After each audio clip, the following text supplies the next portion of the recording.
Dr. Sala, great to see you here. Thanks for having me. Real pleasure, real treat to have you here. And I have to say, we're going to cover a lot of ground today, and I want our audience to come at this with an open mind. And you may have some preconceived notions about things in the universe, and you maybe sit there with your arms crossed for most of the time when you hear topics like this. But I really want people, our audience, to come at this from a place of openness and allow Dr. Sala to really talk about his experience here. So, Dr. Sala, this week, I want to start with what we saw this week. We saw a whistleblower over the past week or so come forward, a Pentagon whistleblower, and in a series of reports and interviews saying that he filed a complaint with the Pentagon because of the suppression of UFOs, of craft that the United States has in its possession, alien bodies, etc. This information is being kept from the American public. His name is David Grush, apparently has the highest level of clearance inside the Pentagon.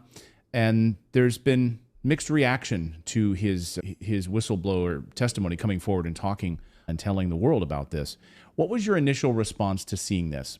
Because you have a lot of experience dealing with these whistleblowers who've come forward to reveal similar things. What did you think this week when you saw this?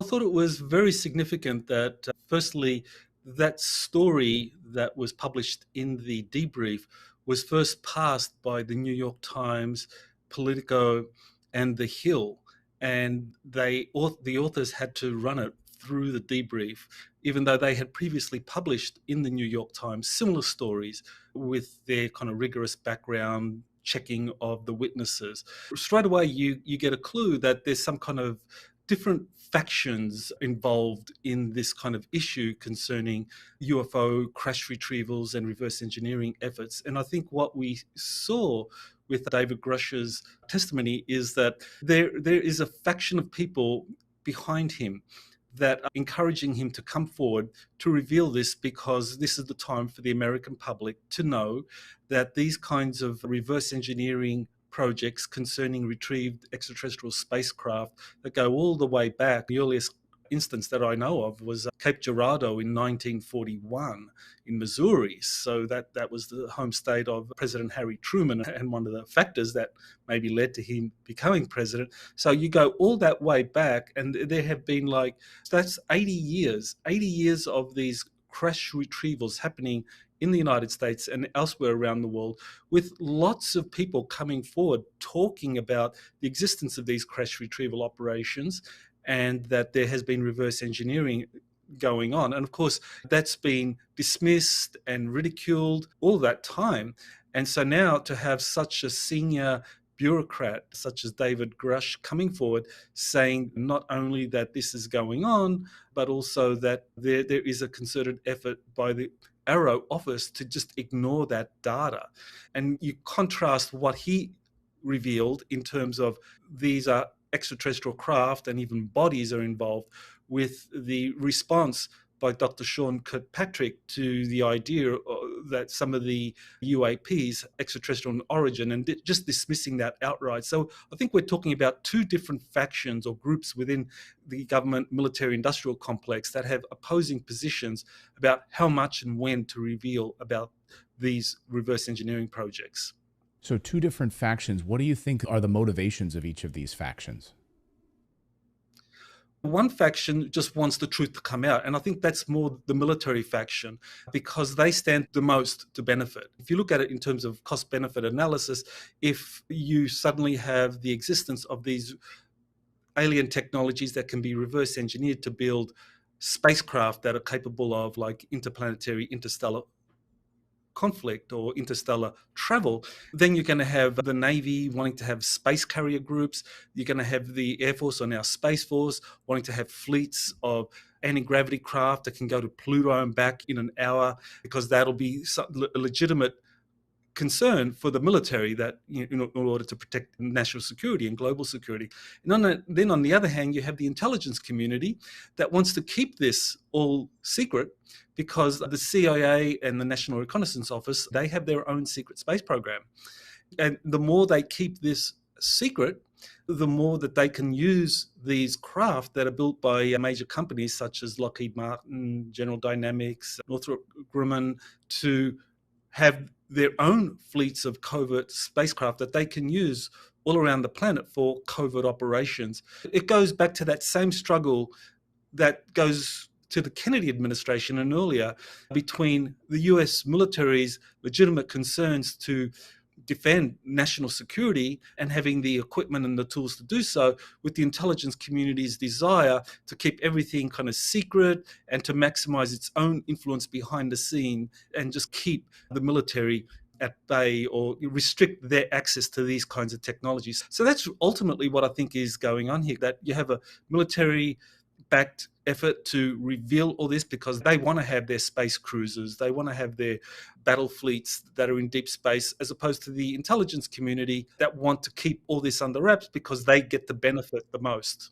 Interesting. The money, of course, follow the money in this situation. So when you look at the launch of the Space Force, how does the Space Force fit into these factions? The Space Force was very important because that was predicated on the idea that space is a war-fighting domain or a domain for potential conflict, whereas prior to the creation of Space Force, space was considered a benign environment. So with that kind of definition, you had the 1967 Outer Space Treaty in effect, which basically said that space is a benign environment. You can't have military bases up there. You can't have nuclear weapons up there. That space needs to be considered the kind of for the common benefit of all humanity. But with the creation of Space Force, now space is considered a warfighting domain, which basically means that the Pentagon and, of course, Space Force and US Space Command in particular now can actually deploy assets deep into space because space is a contested battlefield now, or could be a contested battlefield where you have China, Russia, and any other kind of actors with a presence in space that could threaten US national security. So that was the big shift in terms of what was it that led to the creation of Space Force.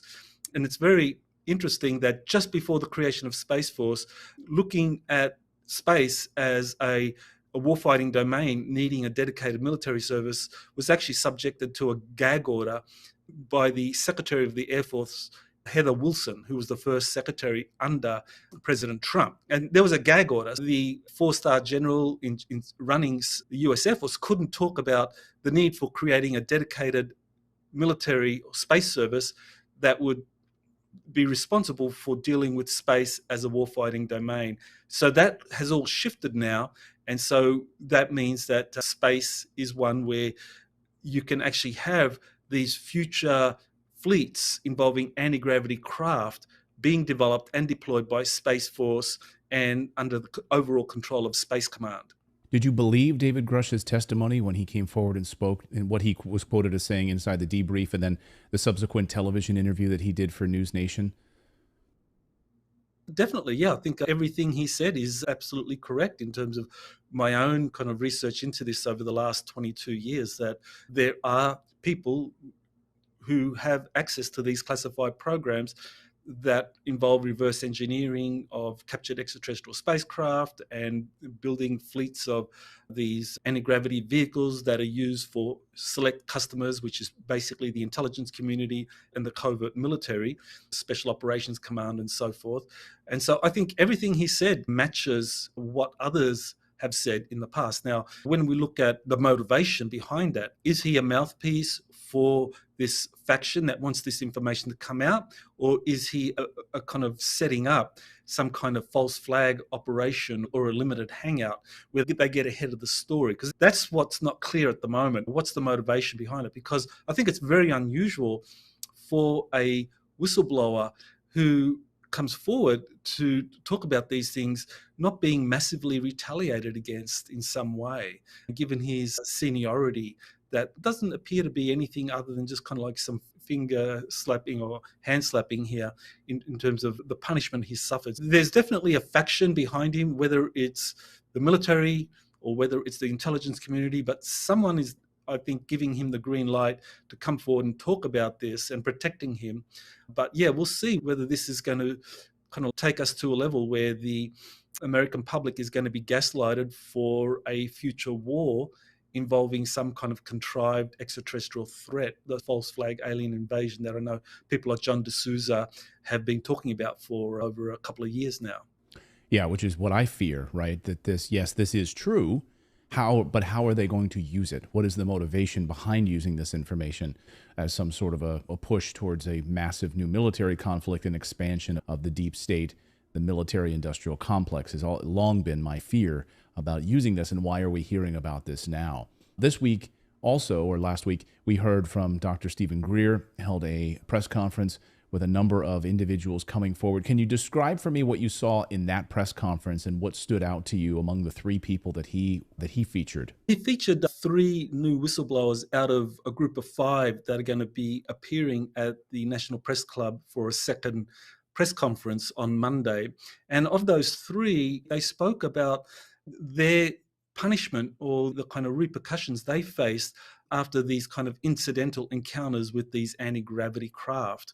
And what was kind of like particularly upsetting for those watching was how one of the witnesses described this craft was involved in transporting massive amounts of weapons and drugs, and that this is part of the kind of the black budget, or the way in which the intelligence community raises funds to be able to keep this all under wraps. And the person who witnessed this was punished as a result of that. And that's the common theme, that these were witnesses to these craft that had been reverse engineered and were being used for various purposes, and that those that witnessed these, because they weren't read in, because they weren't part of the projects, they were punished as a consequence of that.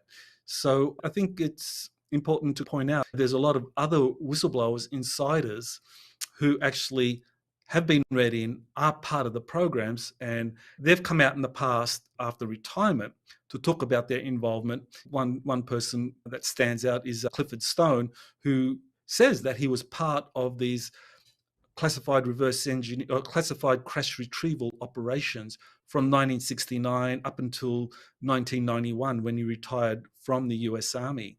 And he was directly involved in the operation, so he was read in. And another whistleblower, people like JP, this person I wrote about in US Army Insiders missions, he is actually active military. And he is also being green lighted to talk about this because of agreements between the military and the extraterrestrials that he's been involved with. Which is unbelievable. So I want to get into that now. So your new book, again, I've been tearing through it. Again, I'm almost finished with it, and it just came out. So everyone should go grab a copy of this and read up on this. This is the U.S. Army Insiders, Space Arcs, Underground Cities, and ET Contact. And featured prominently in the book is your interactions with this person named JP, who, as you say, is active military, still in the military. And first of all, can you describe JP? Who is he? How did he come to reach out to you and want to share this story with? It's an amazing story. Can you just give us a little background on who he is?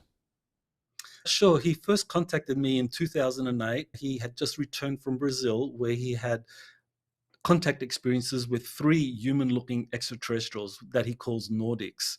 And over the subsequent years, he developed inventions. He was brought to the attention of the covert military, and he formed a relationship with Air Force operatives out of MacDill Air Force Base. He lived right up until 2018. He lived in Tampa, Florida, which is where MacDill Air Force Base is located. And MacDill Air Force Base is the home for Special Operations Command, which is where all of the military services pool their resources to perform these missions all over the planet. And so he was contacted by these covert operatives out of MacDill, and because they knew he was having extraterrestrial contacts, they were trying to get information from him. Like, where are these extraterrestrials taking him? What are they showing him? What kind of technologies is he being exposed to?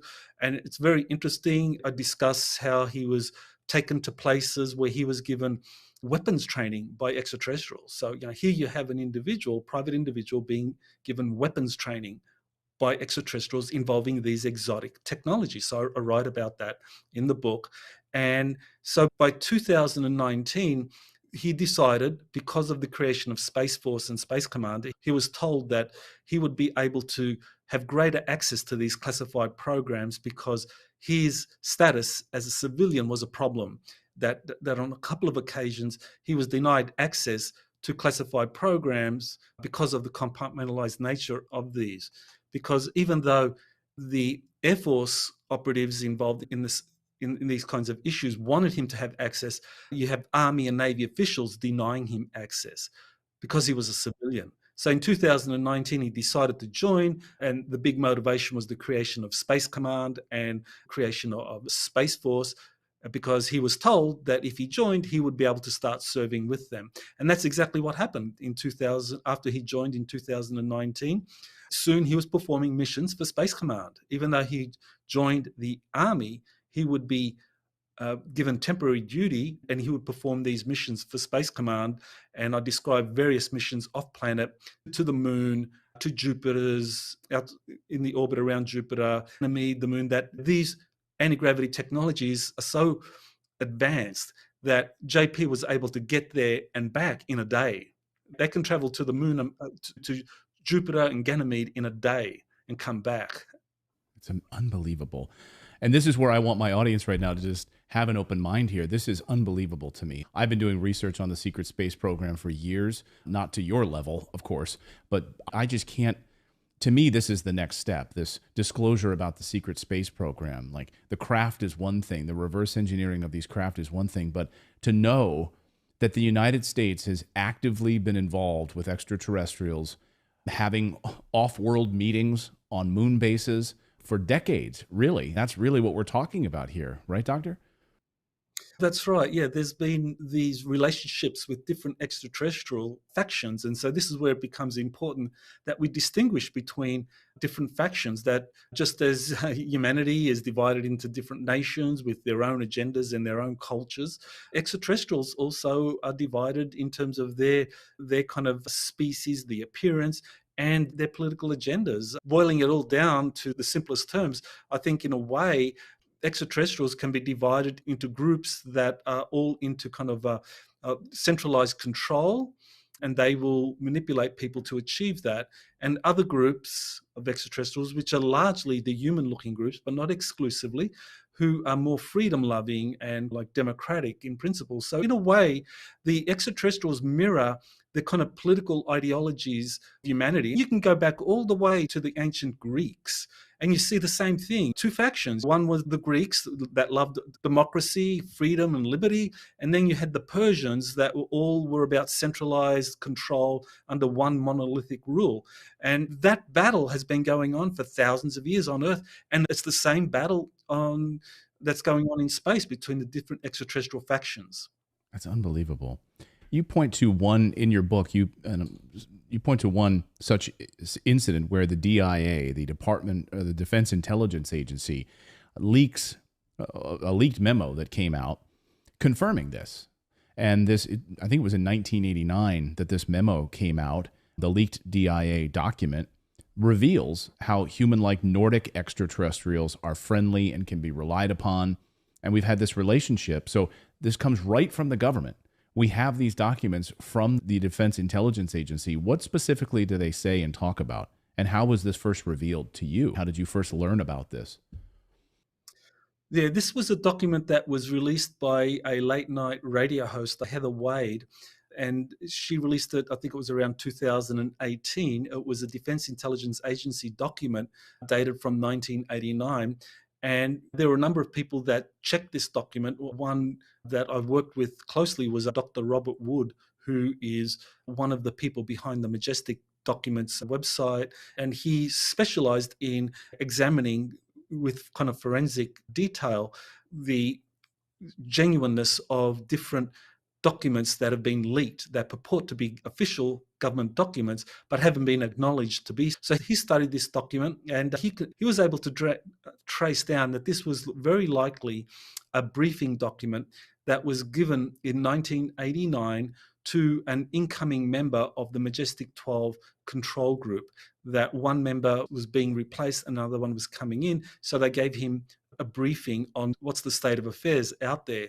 And to kind of boil it all down in terms of the different extraterrestrial groups out there, it described 4 categories of extraterrestrials. One are the human-looking extraterrestrials. It described them as pretty much the way my source JP and others have described these Nordic human-looking groups, as friendly to humanity, as potentially good allies. And then it described the second category, the kind of biological greys that are pervasive in terms of the abduction literature, and it described 2 other categories involving kind of like transmorphic entities and so forth. But the interesting thing about this is that this document was the first time, the leaking of this document was the first time that any leaked official document discussed human-looking extraterrestrials as interacting with us.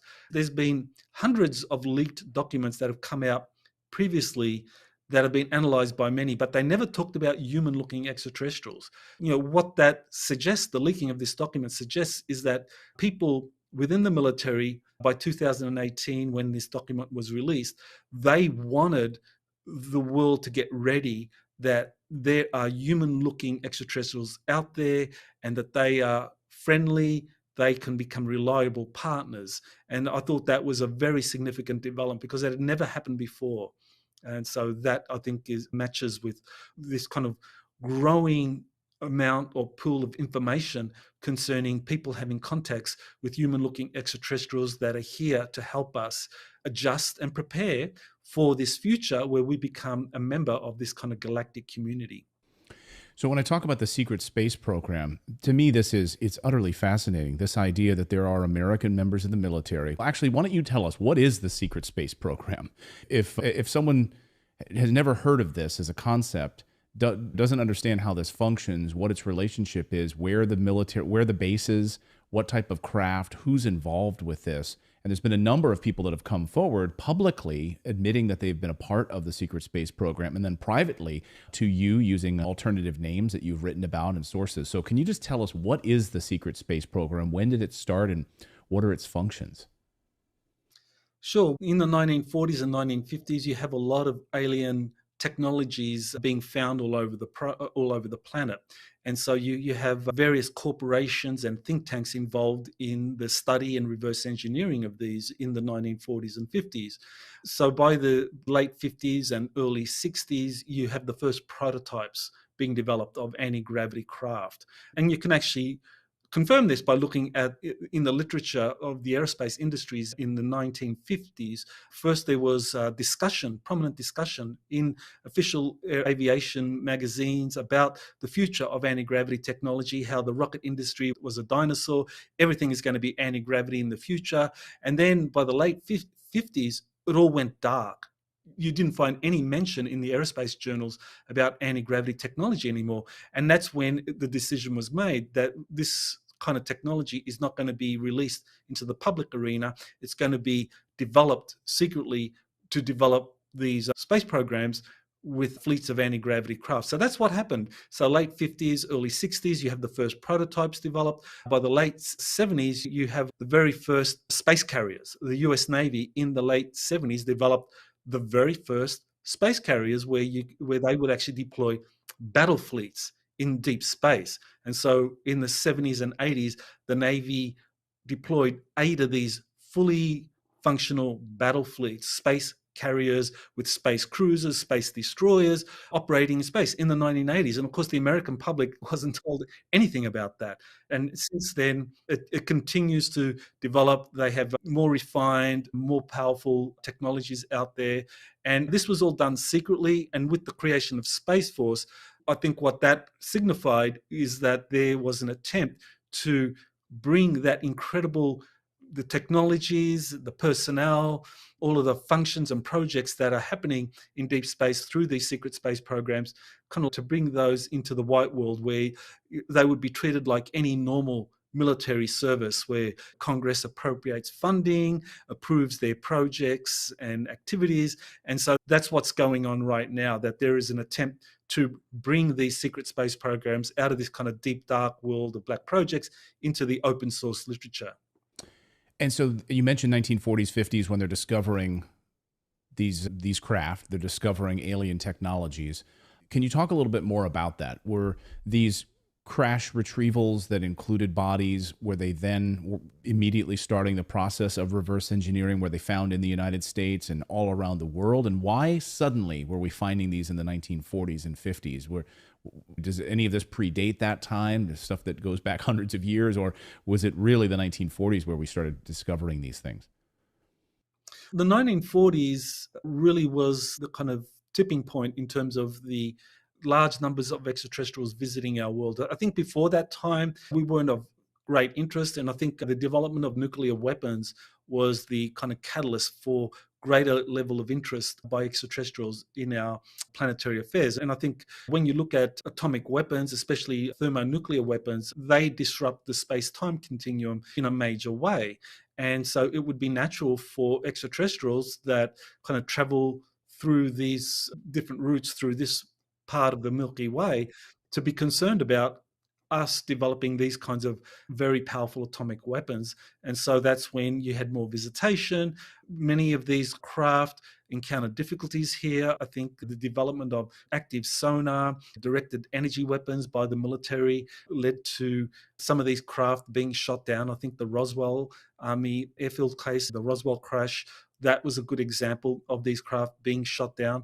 And yeah, that's when you have a program set up to study these retrieved UFOs, whether they were brought down under kind of some kind of storm activity, because even though the extraterrestrials can travel here using very large kilometer size or several miles long spacecraft or motherships, when they come to the Earth, they send scout craft or smaller craft, and those smaller craft are vulnerable to the weather conditions on Earth, atmospheric disturbances, or directed energy weapons. So they crash. Some of these crash. And so, yeah, teams have been set up. Initially, there was a group that was set up by US Army intelligence called the Interplanetary Phenomenon Unit. And that was a real organization set up by the Army, and that was then taken over by the US Air Force, and they set up their own crash retrieval operation. And that was Project Moondust and Project Bluefly. And these are actual existing programs that you can confirm through Freedom of Information Act requests that these have been confirmed. These programs did exist to recover foreign technologies. And yeah, these finding and retrieving crashed extraterrestrial spacecraft in the United States and all over the world has been a primary concern for the United States and other major nations such as Russia and China for decades. And so now we have these craft. We are reverse engineering them. Not only are we reverse engineering them, the anti-gravity technology, but we've developed massive fleets of these vehicles. Where are these kept? Are they kept at normal U.S. military bases? In your research, do you have some insight into that? Of course, you've written a book on Antarctica and its hidden history and the foundations of the secret space program. So where are these massive fleets being kept? Have you seen pictures of them? Have you seen evidence of them? Have you seen videos of them? Have you gotten to see them personally? And I think that's one thing that Americans would love to know is, when are we going to see these things? And for a lot of disbelievers, they're going to say, when will these show up on the White House lawn so that we can actually see these for the first time? And then I'll be a believer. Sure. Actually, in the book, US Army Insider Missions, there's dozens of photos that JP took of flying triangle craft and flying rectangle-shaped craft operating out of MacDill Air Force Base. Not only did he have direct experiences with the craft and the personnel in these craft, because he was taken on several occasions by these craft, he was able to take pictures of these. And he was actually encouraged to do this. This is before he joined the Army. This is while he was a civilian, and it was because of his relationship with these Nordic extraterrestrials that he was encouraged to do that. So there are photos of these craft operating out of Special Operations Command at MacDill Air Force Base. So they're in the book. I actually have some of them on my website, so people can look at it. And no one has offered to look at these in terms of examine them and look at other witness reports confirming that. People ignored it because people weren't ready. Now I think we're at a point where people will pay attention to this. But yeah, there's a lot of photographs and videos now being taken of these craft that do operate all over the world. And certainly there are places like Dugway Proving Grounds in Utah where there are massive underground facilities where these fleets of anti-gravity craft are built and then deployed by the military. You look at Dugway Proving Grounds, there have been insiders coming forward saying that Lockheed Martin, General Dynamics, Northrop Grumman actually do have contractor facilities at Dugway Proving Grounds. So why would major aerospace companies have units operating out of Dugway Proving Grounds? So it's because they're building these things there, and that's happening in Antarctica as well. And Antarctica, that's been a major facility, major underground caverns there in Antarctica that are quite warm in terms of the heat generated from nearby volcanoes that create an ambience there where it's hospitable for life 2 miles under the ice in Antarctica. There are very large caverns which are hospitable for life. And this has actually been proved. Scientists have confirmed this because of the volcanic activity, thermal activity, that Antarctica has the conditions that can host life.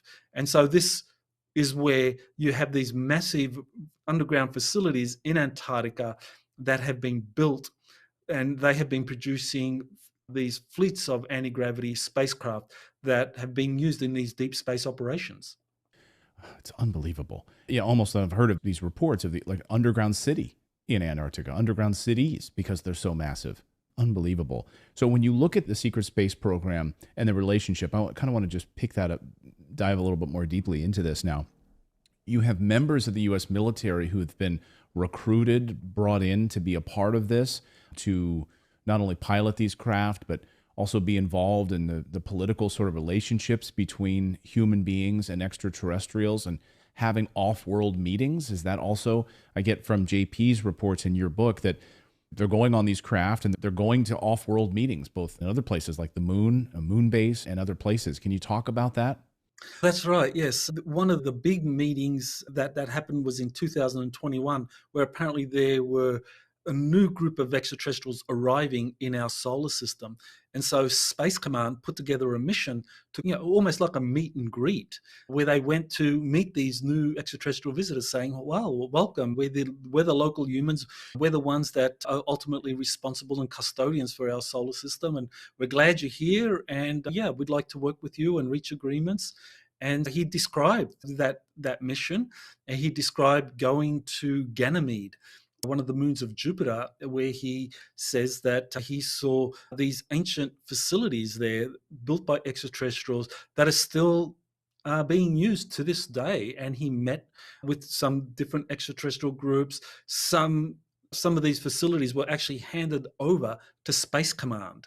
So Space Command has been sending equipment, personnel to Ganymede, equipping some of these bases there as a kind of like a deep space outpost for US Space Command. This is all going on, and the thing is that there are people that know this is the time where all of this has to be revealed, that all of these kind of massive deep space operations can't continue to be funded covertly through the CIA using these kind of illegal kind of drug running, weapons smuggling, black budget activities to raise the enormous funds needed for these kinds of deep space projects that all have to be conducted using funds that are not appropriated by Congress, because Congress doesn't have oversight of this simply because it doesn't allocate any funding for these deep space operations. So this is why people within the military are encouraging JP to come forward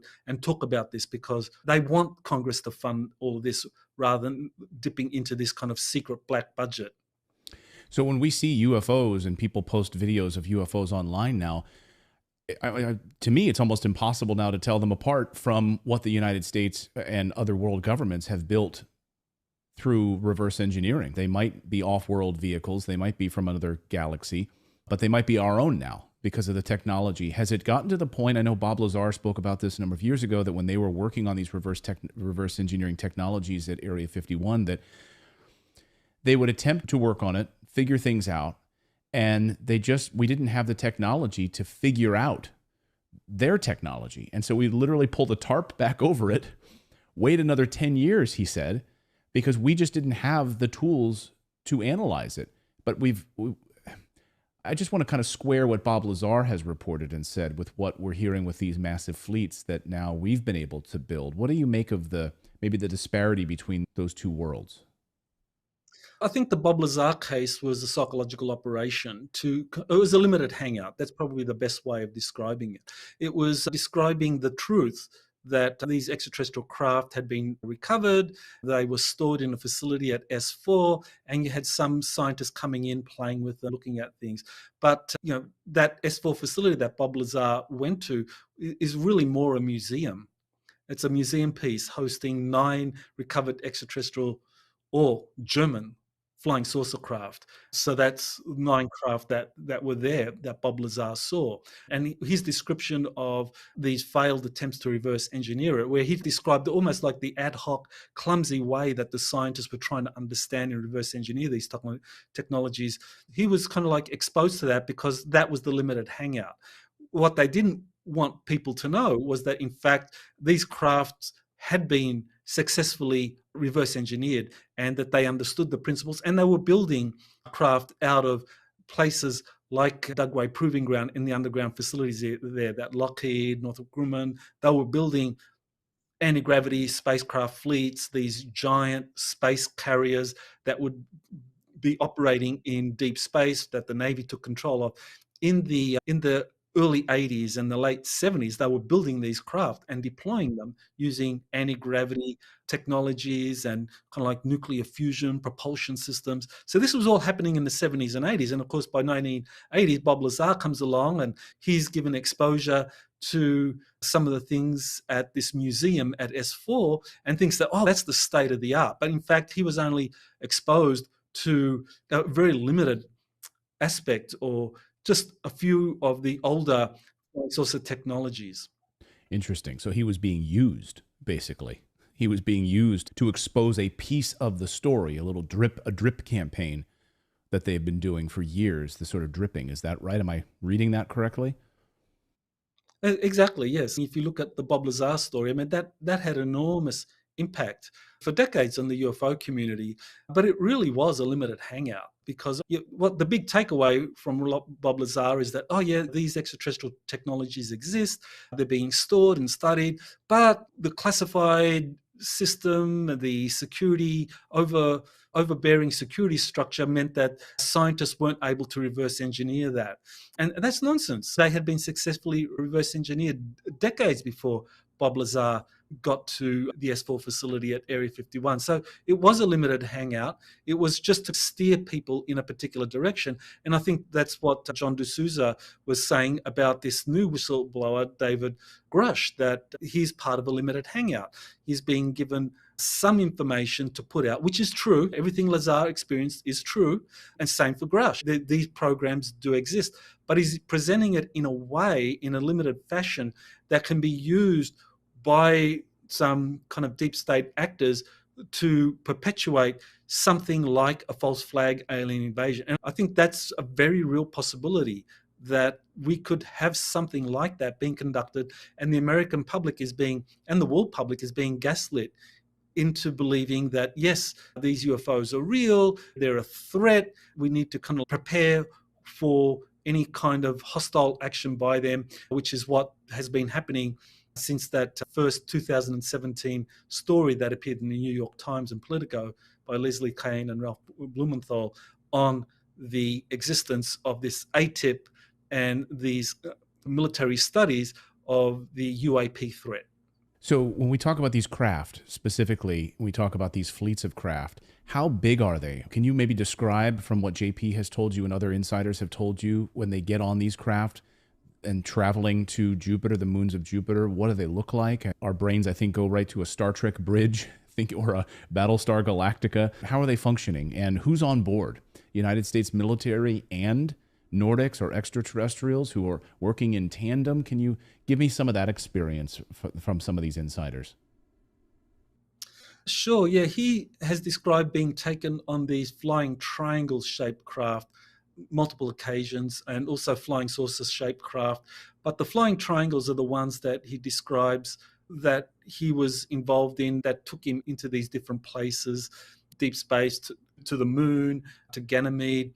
He hasn't been a member of the crew of one of these space carriers that I talked about. There's a former US Navy serviceman by the name of William Tompkins, who was actually part of the original design teams for these spacecraft carrier groups that the Navy has deployed in the late 70s and early 80s. And these are like mile-long spacecraft that are cigar-shaped, and that they carry dozens of kind of smaller triangle-shaped craft as scout craft, as kind of like fighter planes, if you like. And so there are 8 spacecraft, or 8 space carrier groups that the Navy has developed in the 1980s, according to Tompkins and what others have described. And that is called the Solar Warden Space Program. It might be renamed. That was the code for that particular program. So JP's been taken on these smaller triangle-shaped craft. So he wasn't part of the carrier group, but he did describe a large flotilla of spacecraft going to this area around Jupiter to meet with the incoming extraterrestrial visitors. So he described a kind of an assortment of craft that was multinational. This is not by no means an exclusive US-dominated thing. You have Russia, you have China, France, other major nations with their own kind of deep space assets, because they've all been developing a similar craft for decades now, and they do cooperate in these off-world missions. And one of the kind of sources of information I've gotten has said that around Jupiter there were meetings held that gave responsibility for our solar system to US Space Command as the kind of lead agency in an executive committee comprising 6 nations, military space commands. And that executive committee, like a United Nations Security Council, that executive committee of 6 would be responsible for Earth and its deep space operations. Unbelievable. So then when we hear the United States versus Russia, NATO versus China, Russia, building U.S. military bases in the South China Sea because of the Chinese threat, all of those things, what do you make of that then? They're literally on the same spacecraft meeting extraterrestrials on a moon outside of Jupiter, and here they are back home carrying out massive military operations against one another. How are we to read that? It's a show. It's a big show. Same thing with the Cold War. The Cold War was a big show. On the surface, the military people and the politicians that were kind of like coming up with the budgets, coming up with the threat scenarios, coming up with the military spending programs, they absolutely believed that the Cold War was real and that we stood on the verge of a nuclear confrontation with Russia or the Soviet Union. But in reality, behind the scenes, the overriding goal has always been to understand these extraterrestrial technologies, what the different extraterrestrial visitors to our planet, what their goals, what their agenda was, and to cooperate. So all of the major nations have been cooperating behind the scenes in a way that you can describe them as kind of like frenemies. They do cooperate because the overriding concern is to understand the significance of the extraterrestrial visitors and what their ultimate agenda is regarding the Earth. But on the other hand, they're competitors. They're competitors for these extraterrestrial technologies wherever they are found all over the planet. A good example of this is right now in Ukraine, that there is this region of Ukraine called Kherson, and in Kherson, or just near Kherson city, there's an area called Oleshky Sands National Park. Well, according to JP and other sources, there is a buried ancient space ark there under the Oleshky Sands, and that was a major factor for Putin's decision to invade Ukraine. And there's circumstantial evidence supporting this. You look at the very first kind of major military push by the Russian army was not in the east of the contested Donbass region. It was out of Crimea, and they went into Kherson Oblast and took it all over and took over Oleshky Sands National Park. They took it over. That was the very first military foray by the Russian army. So why would they go there? And just now, with the destruction of the dam, there was a 3-pronged attack by the Ukrainians. And one of those attacks, I just put it up on my Twitter feed, the graphic is there, shows that one of those prongs goes straight to Oleshki Sands, where this space ark is buried. Yeah, I think that this is really what drives international politics. This kind of friendly competition between the major nations to find and control these ancient space arks or ancient extraterrestrial technologies that have incredible kind of technologies for reverse engineering. I want to talk about these space arcs. That's in the title of your new book, and you blew my mind. U.S. Army Insider Missions, Space Arcs, Underground Cities, and ET Contact. And I think for a lot of people, biblically, when they think of an ark, right, they think of a giant wooden ship carrying two animals of every species, saving them in a great flood. But you make the point about these space arcs for us to think differently about what an ark actually is. What are these space arcs? How long have they been here? What do they do? And that's an amazing story about Kherson. But yeah, please tell us what these space arcs actually are. You have a good example, of course, in Noah's Ark, and people think this was an ark that was built very quickly in a few months using wood to house kind of two animals and plants, just a very big thing that would survive kind of like 40 days and nights of torrential rains and flooding. When you look at it, I think what it is, it's describing a factual event. So I think that Noah's Ark is a factual event, but it derives from older texts. It derives from the story of Ding, which is a Sumerian legend about the Great Flood. And you find similar legends all over the earth. There's kind of like approximately 240 legends of floods all over the earth. And these arks came by and rescued people. And these arks were built in a collaboration between humans and extraterrestrials. In the story of Utnapishtim, one of the extraterrestrials was named Enki, and he helped Utnapishtim build this craft, or gave him kind of like information for building it. And here's the other thing, of course, we assume that in this kind of pre-flood world, the humans were much more primitive than us. But in fact, when we look at all of the literature, the Atlanteans, this pre-flood world was actually as technologically advanced and even more so than us. So that tells us that these arks that were built in this kind of pre-flood area just before the flood, these were not built using wood and primitive technologies. These were built using state-of-the-art technologies and resources that were known to the ancients, that were technologically much more sophisticated than we give them credit for. So they built these arks, massive arks, with the cooperation of different extraterrestrials. This brings in the Sumerians and other extraterrestrial groups. So they built these very large things designed specifically to kind of carry sufficient numbers of humans and animals and plant seeds to repopulate the earth after a series of catastrophic events. And it wasn't just one ark. There were dozens of these arks all over the planet. And so this is where you now have these stories of these submerged or hidden space arks all over the planet. And there's competition to find them and to reverse engineer them, utilize them. And that's what you believe Putin may have been trying to do here by going into Kherson, to apprehend one of these. If there's only 9 of them around the world, or there's only a handful of them, to be able to secure this.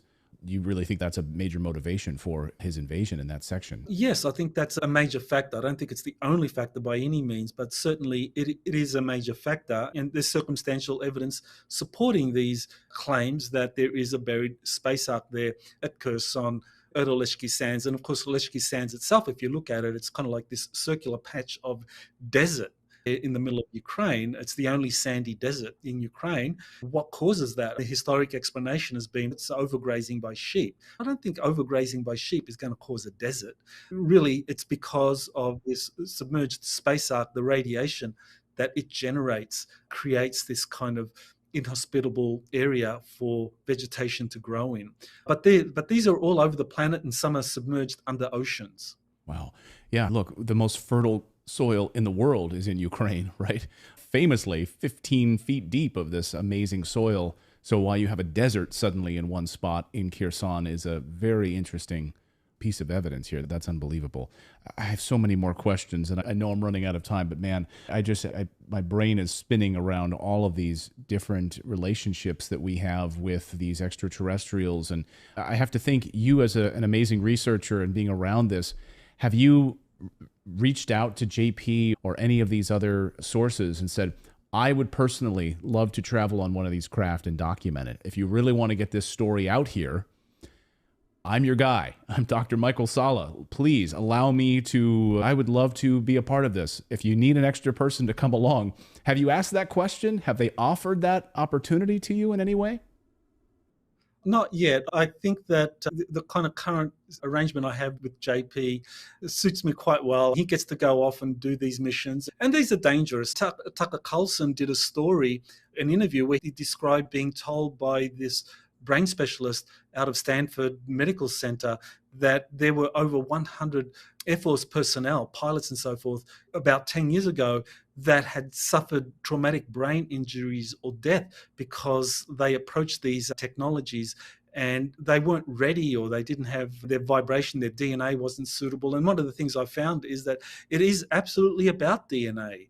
It is about consciousness. If you try to approach some of these craft and you don't have the right consciousness or the DNA, then you're going to be in trouble. You're not ready for that. And JP is ready for that.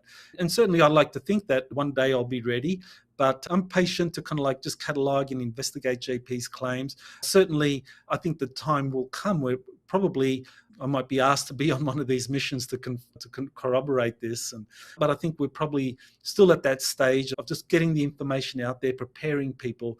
But that's one of the things JP is being told again and again by these different extraterrestrial and ancient civilizations that he's encountered, that the time has arrived, that they're revealing themselves more and more, that this Las Vegas incident where you have that kind of 8-foot, 10-foot tall being appearing in the backyard, that's just one example of what's going to become much more common now, that ordinary people are now going to be having these encounters.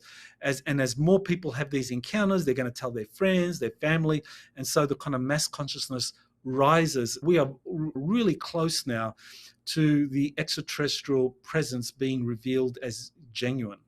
It's an amazing time to be alive, to be here and experiencing this disclosure, hopefully being able to see this in the flesh. Do you think we're arriving at a time where, because you have 3 different investigations happening right now, right? You have the White House, you have the Pentagon, and you have the NASA investigation, and there's been friction among them. So it sounds like there's still a lot of friction here. What do you make of these investigations? And do you think that they will get on the same page for a big, we've got the bombshell press conference of the century, of all time. The President of the United States is going to come out at 4 p.m. this afternoon, and standing next to him will be an 8-foot being, a 9-foot being, and they will make this disclosure. Do you think we'll see that in our lifetimes? Yeah, I do. I think it is coming. We're getting closer and closer, but it's not going to come out of these UAP investigations. I think these UAP investigations, the 3 you cited, that's very unusual. If you go back 2-3 years ago, there was 0, and this whole UAP topic was ridiculed. And now all of a sudden you got 3 independent investigations. And I think what the true purpose of these investigations is not so much to provide proof that UAPs exist, but I think it's to kind of get the academic community, to get members of the mainstream media, to get Congress to take this topic seriously, to get people to start getting ready for what's coming. So I think that's the real goal of these 3 independent investigations, because we're talking, you go back to the 1953 Robinson Panel report that actually recommended debunking UFO reports and debunking researchers such as myself, saying these people are spouting nonsense, they should be ridiculed and ostracized, which is exactly what's been going on since 1953. So that's 70 years that there has been ridiculing of anyone such as myself talking about these things. And so to overcome that 70 years of like conditioning, they've decided to fast track this kind of like acclimation process for the American and world public. And so you have these 3 separate investigations on UAPs being conducted right now. And that's to get academia to get out of its kind of like head in the sands approach that, no, we're not going to consider this, to say, no, this is real. It's a national security threat. It requires the utmost urgency and rigorous analysis. And so all of a sudden, for the first time in their lives, tens of thousands, hundreds of thousands of professionals, academics, reporters are now looking at this issue, and they're having to play catch up. But that's what's necessary to get everyone ready for what's to come, because that official announcement that you mentioned, that kind of White House announcement, it is coming. Unbelievable. I hope so, because I think you're right about that. There are people, I'll know when I do a story on our show about UFOs or a disclosure story or a whistleblower story, I'll see a number of people saying this is a psychological operation. They'll say this in the comments. Others will say, come on, you don't really believe this. This is all fake. Those people have been brainwashed. Those people have been subjected to 70 years of falling for it. They've basically fallen for the propaganda. Would you say that's accurate? I'm not to insult those people. That's why I said at the beginning of this to be open-minded about this. But I think they've been subjected to 70 years of propaganda. So when they see a story like this, they immediately think, oh my God, tinfoil hat.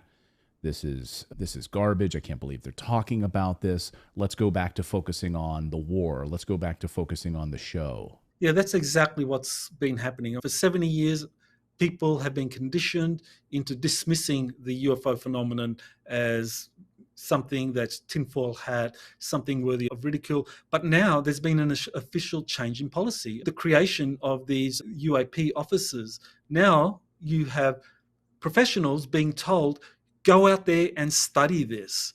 Go out there and write up reports about this.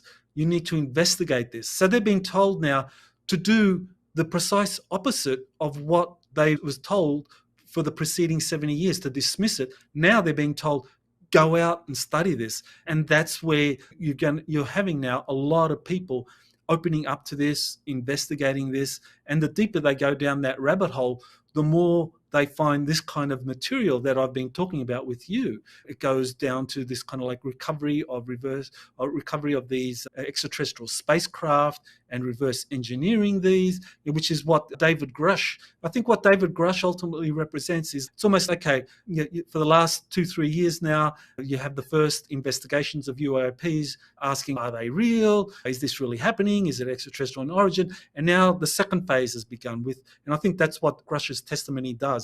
It takes us into the second phase, which is these technologies have been recovered around the planet, and they're being secretly reverse engineered in government and corporate laboratories to create these spacecraft. So this is where we're now in the next phase, which is, these technologies, these extraterrestrial technologies have been found, recovered, studied, and now they're being reverse engineered. I wanted to finish with this. I have a viewer. Actually, I will say you are probably one of the most requested guests we've had on this show. Overwhelmingly, people in the comments who say you've got to have Dr. Michael Salla on the show.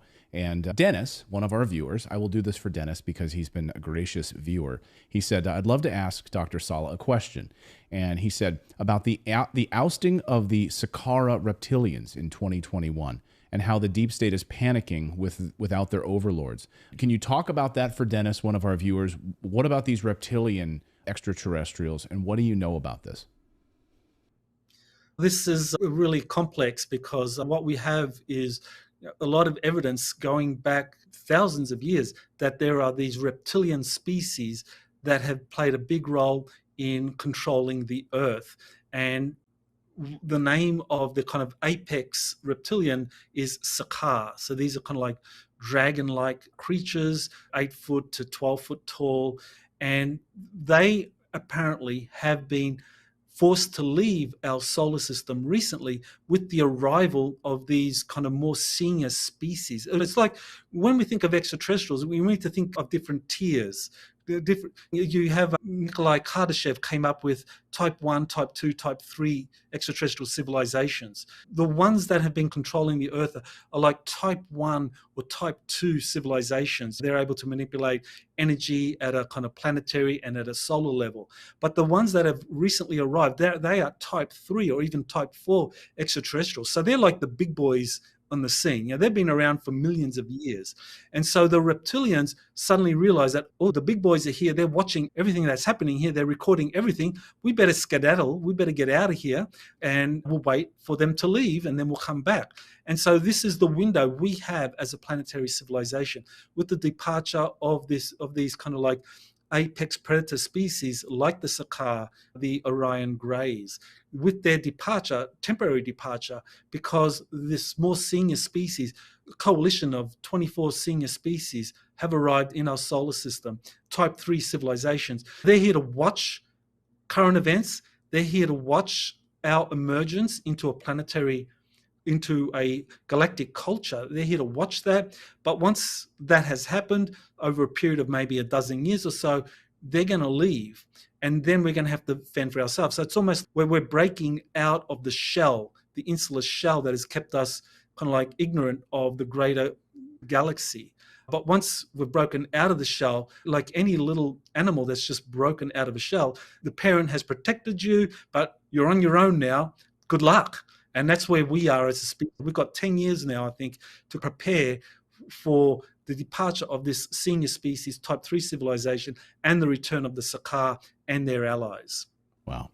Thank you for answering that for Dennis. Great question and great answer. Unbelievable. Doctor, I don't want to take up any more of your time. I could talk for hours about this, and I hope you'll come back